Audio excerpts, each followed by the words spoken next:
Les princesses, bonjour. Isro Chag Sameach. Alors voilà, on est au lendemain de Shavuot et on espère de tout notre cœur que Dieu va enfin nous envoyer la Géoula. Alors que ces paroles de Torah soient dédiées pour la gloire d'Akadosh Baruch Hu, la Géoula Berachamim, le Refoua Shelema et rapide de Yosef Raïm Shalom Ben Sarah, Anat Bat Rachel, Shalom Ben Rachel, Yochanan Ben Michal, Rachel et Lucienne Nessim, Yeladim Shalimi Morati Germoma, Avraham Ben Rachel, Sarah Bat Luna, Esther Simcha Yentel Bat Neama, Avraham Shmuel Yaakov et Dvorah, Yeladim Shalidinili, Evelyne Chava Bat Atou, Annie Bat Myriam, Betor Kol Chole Amo Israël, qu'on n'entende que des Bessorot au vote, et je n'oublierai pas Thierry Yaakov Ben Rachel. Voilà, alors les princesses, nous abordons cette semaine la paracha de Nassau. Si la semaine dernière c'était Shabbat Kala, ce Shabbat est appelé Shabbat Ratan, après Shavuot.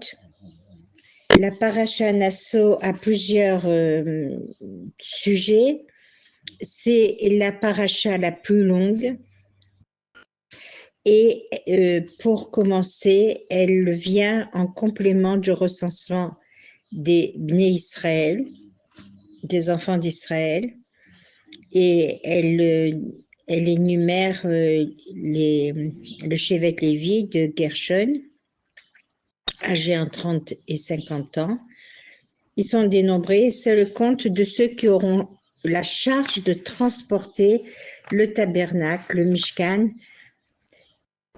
Puis vient Akadosh Baruch Hu communique à Moshe Rabbeinu les lois de la sota, de la femme soupçonnée d'infidèle par son mari, ainsi que la loi concernant le nazir qui s'interdit de vin et qui laisse pousser ses cheveux et ne doit pas se rendre impur par le contact d'un cadavre. Aaron, comme ses descendants, les Kohanim, se voit enseigner la manière de bénir le peuple, la grande bracha de Birkat Kohanim.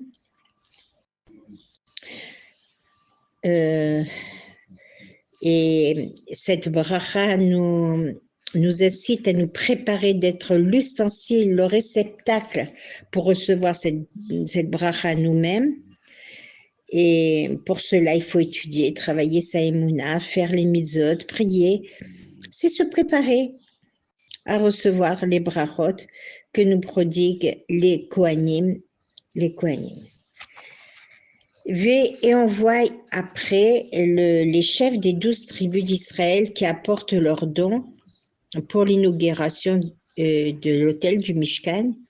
Bien que ceci soit identique, chacun est apporté un jour différent et la Torah le décrit individuellement. Chaque korban, sacrifice, est impliqué en détail et ce, répété 12 fois pour chaque chef de tribu. Et pourtant, on remarque que les 12 corbanotes sont les mêmes. Alors pourquoi répéter 12 fois le détail d'un même korban? Eh bien, tout comme dans la Shmoni Esrei, dans la Mida, on débute et on dit Eloké Avraham, Veloké Yitzhak, Eloké Yaakov, au lieu de dire Dieu d'Avraham, de Yitzhak et de Yaakov. Pourquoi répéter à 3 reprises Eloké? C'est pour bien préciser que chacun a fait personnellement l'effort de rechercher Hachem, de le connaître, de le servir, sans rapport avec le fait que son père l'avait aussi servi. Pour les corbanotes, les chefs de tribu il en sera de même. Chaque chef de tribu a eu la volonté d'apporter un korban à l'occasion de l'inauguration du Mishkan. Chacun l'a fait après une réflexion personnelle et non parce que le chef précédent avait aussi apporté un korban. Chaque chef mérite donc qu'on détaille son korban en 6 versets, même si en réalité, ce sont exactement les mêmes 6 versets que l'on va retrouver 12 fois dans cette paracha. Tout ce que Hachem fait pour nous est parfait. On s'est engagé à Shavuot à être fidèle au commandement d'Akadosh Baruch Hu, s'efforcer de faire sa volonté avec le même enthousiasme lorsqu'il y a 3000 ans, nous étions au pied de Har Sinaï, la fameuse montagne où 600 000 Neshamot ont dit oui. Oui, j'accepte, je veux être ton enfant, je veux obéir à tes précieux conseils qui sont tes Torah, tes mitzvot, tes commandements, et ainsi réaliser le but de ma venue sur terre. Alors, permettez-moi de revenir sur le commandement de Nazir. Qu'est-ce que être Nazir? Alors, je vais vous l'expliquer par le biais de la Haftara de la Paracha Nasso, qui traite Shimon Agibor, Shimon Hatzadik, les seuls nommés ainsi avec Yosef Hatzadik. Alors, on va parler aujourd'hui d'un homme unique, Manoach. Manoach, qui était juge et qui avait une tzidkout, une maîtrise totale de son Yetzarara. Il venait du chevet de Dan. Et de sa femme Salphonite, signifie celle qui se tourne vers l'ange, car un malheur s'est adressé à elle. Oh, vous vous souvenez que Agar eut une conversation avec des anges. Mais le Midrash nous dit que Salphonite a fixé le malheur avec intensité. Si pureté de cœur ne lui entraîna aucun dommage. Alors, parlons de Shimon. Shimshon était un homme hors du commun, tant sur le plan de sa piété que sur le plan de sa force surhumaine, et doué de prophétie et d'un niveau tahor pur. Nous sommes à l'époque d'Avoda Zara, midot extraordinaire de Manoach, son père, et de sa mère Salphonite. Ils étaient infertiles. Salphonite était du chevet de la tribu de Yehuda. Ne pouvait pas avoir d'enfants comme Abraham et Sarah. Salphonite, personnalité trop méconnue, une tzadékette d'exception, et Manoach était appelé Péred, mulet. Stérile depuis trop longtemps, sans enfant, le shalom bayit était touché, car chacun accusait l'autre de stérilité. Hachem en avait décidé ainsi. Pour réaliser la venue miraculeuse de Shimshon. Alors voilà son histoire, que l'on lit dans la Haftara de la Paracha Nasso. Un jour, un malard se présenta à Tsalfonite. Il était si rayonnant qu'elle pensait qu'il était un chauffette, un juge. Il s'est adressé à elle et non à Manoar, car elle était plus grande spirituellement que son époux. Le malard lui annonça que c'est elle qui était stérile. Mais à présent, ce n'est plus le cas, car elle est guérie. Elle va accoucher d'un garçon qui sera Nazir pour Hachem. Et ce, dès sa conception. C'est ainsi, alors la consommation, le malard lui donna les instructions suivantes. La consommation d'aliments ou de boissons a une influence sur le fœtus de ton bébé à naître.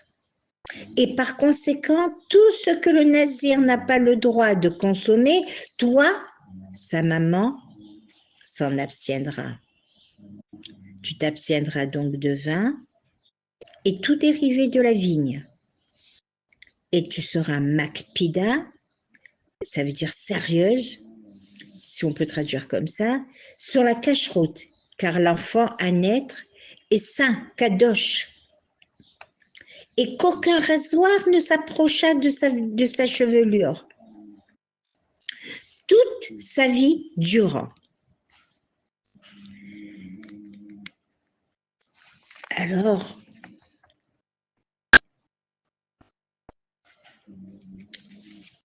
et il lui indique que son fils aura pour mission de libérer les Bnei Israël des ennemis jurés que sont les Philistins, qui dominaient, et que le malheur se soit adressé à Tsalfonite, l'a fait grandir aux yeux de Manoar, son époux.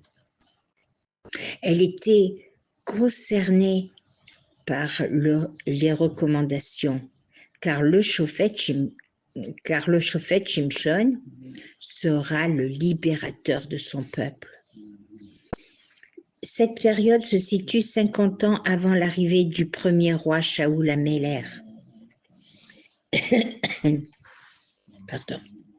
Et à la fin des Shoftim, les Bnei Israël étaient opprimés par les Philistins qui régnaient sur les Juifs, en châtiment de la Avodah Zara, Mira, qui était pratiquée à ce moment-là. Malgré tout, Hachem leur envoie un sauveur, mission décrite avant sa naissance, puisqu'il est nazir avant sa naissance et dès sa conception. En cas ordinaire, la naziroute commence soit à la naissance, le père fait le vœu pour son fils, ou l'adulte lui-même, s'il veut devenir nazir, et en général ça dure une semaine, un mois. Mais Shimshon le fait par ordre divin. Il n'avait pas le droit de se rendre tamé. Mais Shimshon sera le premier juge et remporte une victoire sur les Philistins. C'est lui qui va sauver son peuple. Mais il avait pris le contrôle d'Eretz Israël, ces Philistins. Même sous le règne de Shaoul, les Philistins guerroyaient Shaoul Améler. Seul le roi David contrôla les Philistins et leur nuit, puisqu'on connaît la lutte de Goliath, David et Goliath. Manoar douta de sa femme. Peut-être avait-elle mal compris le malheur. Ainsi, il pria à Kadosh Baruch Hu que le malheur lui apparaît afin d'élucider cette situation. Et à nouveau, Le Malar vint une deuxième fois chez Tsalfonite. Elle était dans un champ et son mari Manoar dans un autre champ.